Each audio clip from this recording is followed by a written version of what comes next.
La historia de Estados Unidos es una historia de expansión constante.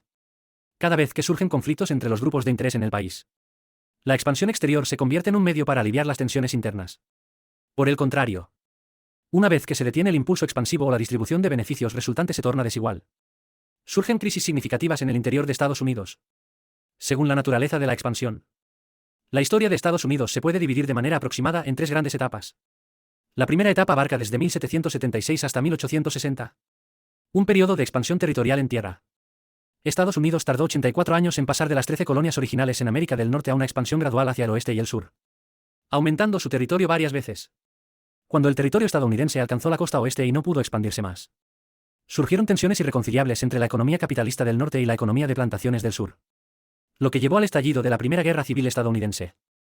La segunda etapa se extiende desde el final de la Guerra Civil en 1865 hasta la Gran Depresión de 1929. El tema de esta etapa es la consolidación del capitalismo en Estados Unidos, que se expandió del norte al sur, aprovechando los frutos de dos revoluciones industriales. Durante este tiempo, Estados Unidos intentó expandir su influencia más allá de las Américas a través de la Guerra Hispano-Estadounidense y la Primera Guerra Mundial. Pero los resultados fueron poco significativos. La expansión exterior se vio obstaculizada y el agotamiento de los motores de crecimiento derivados del avance tecnológico condujo a una década de gran depresión económica. Finalmente, fue la participación en la Segunda Guerra Mundial lo que despejó los obstáculos para su expansión global. La tercera etapa abarca desde el final de la Segunda Guerra Mundial en 1945 hasta la actualidad. Estados Unidos, por un lado, eliminó la oposición soviética y, por otro, a través del colonialismo financiero, logró expandir el poder del capital en dólares a nivel global. Hoy en día, el capital en dólares busca la mejor asignación de recursos a nivel mundial, mientras que los motores de crecimiento derivados del avance tecnológico posterior a la Segunda Guerra Mundial se están agotando. Al mismo tiempo, en el interior de Estados Unidos, han surgido conflictos significativos sobre cómo se distribuyen los beneficios obtenidos a través de la globalización, lo que ha llevado al país a una nueva crisis. La crisis financiera de 2008 y la llegada de Donald Trump en 2016 marcaron, desde perspectivas económicas y políticas, el inicio de la tercera crisis de Estados Unidos. Ahora surge la pregunta, ¿de qué manera resolverá Estados Unidos esta crisis y qué impacto tendrá esto en el mundo? Con estas preguntas en mente, es fundamental examinar cómo Estados Unidos llegó a la guerra civil en la década de 1860 y qué lecciones se pueden extraer para entender el presente. En la tendencia histórica tradicional, el problema de la esclavitud es considerado un factor clave que llevó a la guerra civil en Estados Unidos. Generalmente se dice que en la década de 1860, la economía capitalista del norte y la economía de plantaciones del sur entraron en un conflicto irreconciliable. Sin embargo, la cuestión es por qué. En este momento, sus diferencias se volvieron tan insalvables y qué factores estaban en juego antes de esto que permitieron la conciliación. Al examinar los cambios que ocurrieron en Estados Unidos antes de la década de 1860, encontramos que uno de los cambios más significativos fue el aumento considerable del territorio. A través de movimientos de expansión y la Guerra Mexicano-Americana, se incorporaron regiones como California, Texas y Oregón, ampliando el mapa de Estados Unidos hasta un tamaño similar al actual. Sin embargo, los historiadores tienen diferentes opiniones sobre la relación entre la expansión territorial y la guerra civil. La perspectiva clásica sostiene que los nuevos territorios intensificaron las tensiones entre el norte y el sur en torno a la esclavitud. La cuestión de si los nuevos estados debían ser esclavistas o libres llevó rápidamente a Estados Unidos al borde de la guerra, lo que finalmente resultó en el conflicto interno. Esta interpretación sugiere que si no se hubieran presentado nuevas disputas territoriales en ese momento, la tensión entre el norte y el sur podría haber permanecido relativamente estable. Con el tiempo, las diferencias podrían haberse resuelto pacíficamente, y Estados Unidos podría haber evitado la posterior guerra civil. De hecho, la principal disputa entre el norte y el sur giraba en torno a los nuevos territorios del oeste. Sin embargo, es importante señalar que estos nuevos territorios solo desplazaron el conflicto. No fueron la fuente del mismo. Cuando aún había grandes extensiones de territorio sin explorar en el oeste. Aunque las tensiones entre el norte y el sur eran intensas, los conflictos se mantenían en un nivel regulable, ya que la gente estaba ocupada explorando la riqueza del oeste. Este periodo estuvo marcado, por ejemplo, por la famosa fiebre del oro en California, donde, en solo 4 años, la población de California creció de 14.000 en 1848 a 220.000.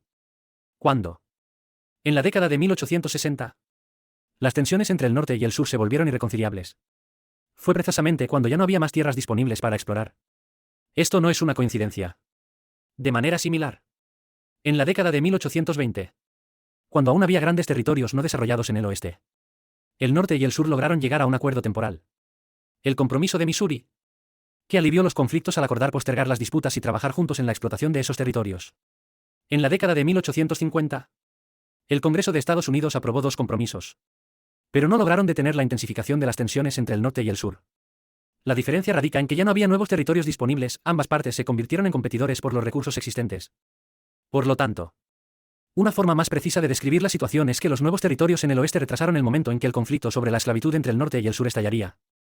Y desplazaron el enfoque de la lucha hacia esos nuevos territorios. En realidad, si no hubiera habido un amortiguador de nuevos territorios, las diferencias entre el norte y el sur se habrían intensificado mucho antes. Y no se habrían resuelto pacíficamente. Cuando estalla un conflicto interno en el país, la presión resultante a menudo sigue un camino predecible. Esto es similar a lo que ocurrió en el siglo XVI en Inglaterra, donde la demanda de lana era muy alta, lo que llevó al movimiento de cercamiento y a la tragedia de los campesinos. Las actividades coloniales de Inglaterra ocurrieron precisamente después de este movimiento de cercamiento. No es una coincidencia que esos campesinos despojados proporcionaran la mano de obra necesaria para las difíciles actividades coloniales iniciales. Los avances en la navegación y la geografía en el siglo XVI ofrecieron a los países occidentales excelentes condiciones para resolver sus conflictos internos mediante la expansión. Este fenómeno fue una de las razones clave por las que el temprano capitalismo pudo desarrollarse en Europa. La ventaja geográfica innata de Estados Unidos le ofrecía condiciones de expansión más favorables que las de los países europeos. Cada vez que surgían conflictos internos, había una tendencia a expandirse hacia el exterior para aliviar las tensiones internas. Este enfoque aparentemente sencillo para resolver problemas internos. Sin embargo, tenía un inconveniente: la capacidad de autogestión de Estados Unidos no tuvo la oportunidad de desarrollarse adecuadamente. En un entorno donde la expansión era relativamente fácil, los grupos de interés en Estados Unidos se volvieron extremadamente poderosos y adoptaron un estilo de comportamiento que carecía de autolimitación, aprovechando cada oportunidad para obtener beneficios a cualquier costo, incluso a sabiendas de que sus acciones podrían llevar a un colapso general. Sin embargo, una vez que las condiciones de expansión se volvían desfavorables, estos grupos de interés internos rápidamente comenzaban a mostrar signos de impaciencia, dispuestos a romper las reglas y a aplicar presión sobre el sistema, llevando a un aceleracionismo en sus acciones. Este rasgo se manifestó de manera notable en los días previos a la Guerra Civil. En 1849, el número de estados libres y estados esclavistas era el mismo, con 15 estados en cada categoría, lo que resultaba en un delicado equilibrio de poder entre el norte y el sur. Sin embargo, esto también hacía que la cuestión de la adhesión de nuevos estados a la Unión fuera extremadamente sensible, dado que la población total de los estados libres superaba a la de los estados esclavistas. El número de representantes del norte en la Cámara de Representantes tenía una ventaja. Si un nuevo estado se unía a la Unión como estado libre, el sur se convertiría en una minoría en el Senado. Esto provocó que las emociones hostiles entre el sur y el norte se intensificaran a niveles peligrosos. Muchos líderes del sur, que anteriormente habían adoptado actitudes más moderadas, comenzaron a discutir la posibilidad de separarse de la Unión. Sin embargo, también hubo un grupo de personas dispuestas a presentar propuestas creativas para intentar lograr un compromiso entre el norte y el sur. Uno de ellos, el congresista John C. Calhoun, sugirió modificar la Constitución para instaurar un sistema de doble presidencia, en el que un presidente proviniera del norte y el otro del sur, otorgándoles a ambos el mismo poder de veto. Sin embargo, la mayoría de los legisladores consideraron que esta propuesta era demasiado radical y que solo aceleraría la división entre las regiones. Finalmente, uno de los líderes del Senado demócrata, Stephen A. Douglas, al desglosar cuidadosamente las demandas de ambas partes y a través de una serie de negociaciones en la sombra, logró incluir en la discusión la venta de bonos del gobierno y la construcción de ferrocarriles, lo que permitió obtener el apoyo de los legisladores. Esto resultó en un compromiso que se conoció como el Compromiso de 1850. El presidente Miller Fillmore, al firmar la ley, la describió como una solución justa a los problemas regionales, y los congresistas celebraron lo que consideraron una gran victoria formal.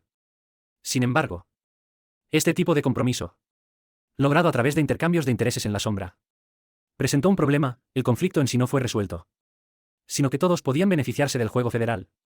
Esto incentivó a las regiones a exagerar y planificar sus conflictos para obtener más ventajas. Una vez que los beneficios del trato en la sombra fueron absorbidos por las partes involucradas, el compromiso rápidamente se convirtió en un papel que no tenía valor. Las tensiones entre el norte y el sur resurgieron rápidamente. Durante ese tiempo, muchos esclavos escaparon al norte en busca de la libertad.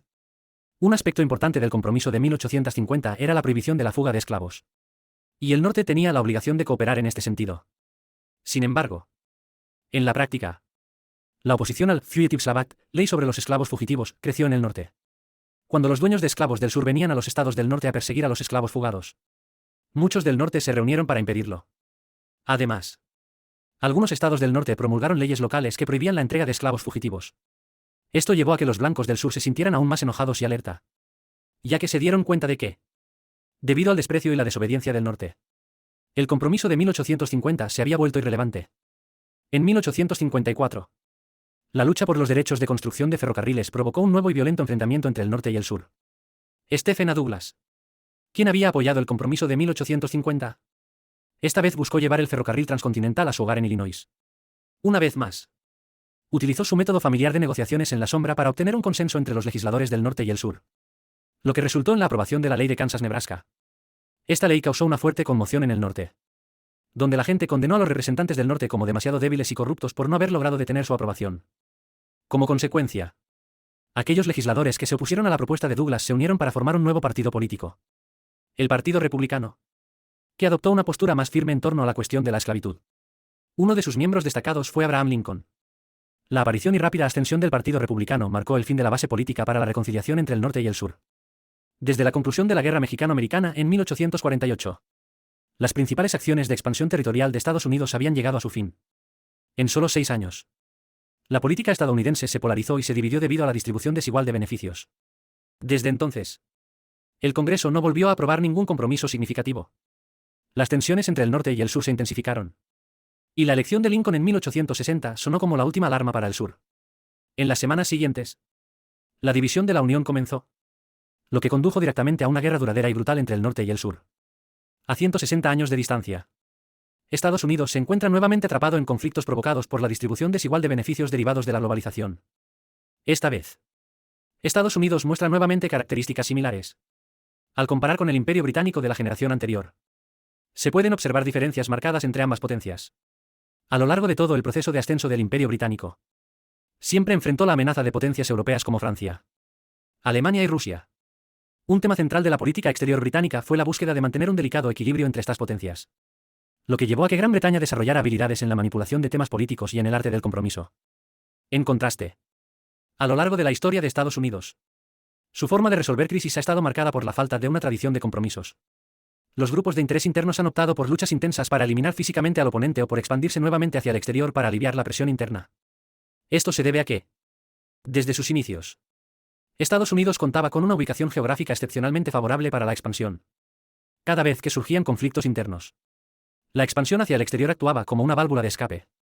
Cuando, en la década de 1860, el espacio para la expansión exterior se agotó, esta válvula de escape desapareció y las tensiones entre el norte y el sur se volvieron irreconciliables, derivando en la guerra civil. En la década de 1930, Estados Unidos tuvo la suerte de verse involucrado en 2 guerras mundiales, lo que le permitió salir de América y expandirse globalmente. Tras la Segunda Guerra Mundial, la cadena de producción industrial se trasladó sucesivamente a Japón, Corea del Sur, el sudeste asiático y China. Y cada ronda de expansión trajo consigo un aumento en la eficiencia de la producción global, así como generosos beneficios para el capital en dólares.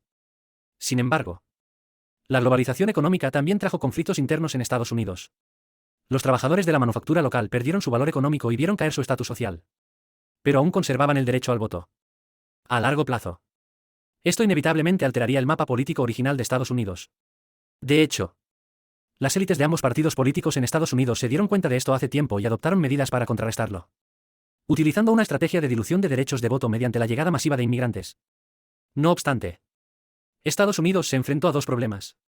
Primero, antes de que los derechos de voto de este grupo fueran diluidos hasta el punto de ser irrelevantes, Donald Trump descubrió su valor y desafió a la élite política. Segundo, la empresa de expansión global de Estados Unidos llegó gradualmente a su límite y comenzó a encontrar obstáculos. Comparando con el Estados Unidos de la década de 1860, el trumpismo ha transformado con éxito al Partido Republicano, lo que equivale a la desaparición del Partido Whig antes de la Guerra Civil y al ascenso del Partido Republicano liderado por Lincoln. A menos que los grupos de interés detrás de escena estén dispuestos a hacer concesiones significativas, la base política para un compromiso entre los partidos demócrata y republicano ya no existe. Para mitigar los conflictos internos, Estados Unidos busca cambiar el orden global que ha establecido, intentando obtener una mayor parte de los beneficios. Este es el núcleo tanto del America First como de la esencia del orden mundial basado en reglas. Si la caída del dominio del Imperio Británico fue resultado de no poder soportar los desafíos constantes de las potencias continentales, el Imperio estadounidense, por el contrario, ha estado en un estado de expansión constante, ignorando cualquier reclamo legítimo de otros países. De hecho, los adversarios que Estados Unidos ha identificado no tenían originalmente la intención de desafiar a la nación. Rusia, tras la disolución de la Unión Soviética, buscó integrarse en Occidente, mientras que Irán ha solicitado repetidamente la reconciliación con Estados Unidos sin éxito. Incluso un país que exige simplemente la unificación y la integridad territorial enfrenta numerosos obstáculos.